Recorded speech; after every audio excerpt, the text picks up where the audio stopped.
ওকে, আমি আর আমার বন্ধু আমরা এখন এসেছি শ্যামসুন্দরী মায়ের মন্দিরে, যেটা আগে ছিল কোথায় উত্তরে, বাট এখন হচ্ছে একদম আমার ঘরের পাশে, মানে মুকুন্দপুরে।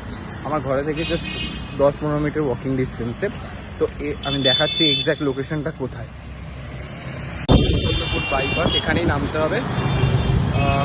এখান থেকে নেমে এই যে এই গলিটা অভিদীপ্তা, আর এর অপোজিটের গলি অভিদীপ্তা 1-এর একদম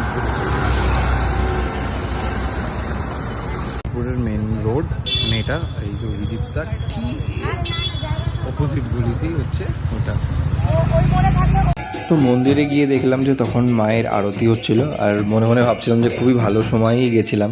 সবই মায়ের ইচ্ছা। এই মানে স্পেশালি এই ঠাকুরটাকে নিয়ে কিন্তু অনেক কন্ট্রোভার্সি হয়েছিল ওই যেখানে পুরনো জায়গা থেকে।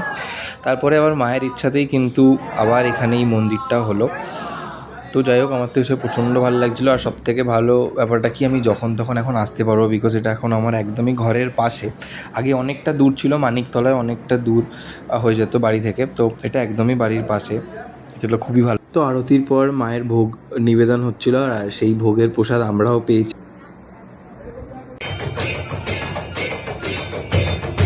তো এখানে দেখো সবাই মন্দিরের বাইরে ভোগ নেওয়ার জন্য লাইনে দাঁড়িয়ে আছে, আমরাও দাঁড়িয়েছিলাম, বাট পেয়ে গেছি।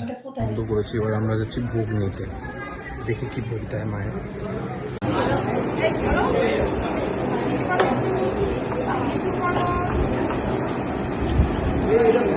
আমরা নিয়ে নিয়েছি, ও খাচ্ছে, আমি বাড়ির জন্য নিয়ে নিয়েছি, আর বাকিটা আমি ওর সাথে খেয়ে নিই।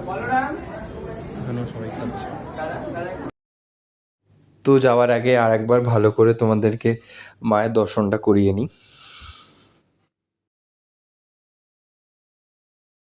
খুব ভালো পুজো দেওয়া হলো আমাদের, পুজো দেওয়া হয়ে গেছে, ভোগ খাওয়া হয়ে গেছে, এবার আমরা বাড়ি যাচ্ছি। আরে আয়, কি পুজো দিতে যাচ্ছিস কেন? মাথায় তো ফার্স্ট টাইম পুজো দিয়ে কেমন লাগলো? খুব ভালো লাগলো। অন্য অফ ক্যামেরাতে অন্য কিছু বলছিল, সত্যি খুব ভালো লাগলো। ক্যামেরা অন করেছি উনি ভালো বললো, চাপ আছে তোর একটু। তো যাই হোক, চলো যদি আমরা এখন খেতে এসেছি। কি খাচ্ছিস অভিষেকটা বল।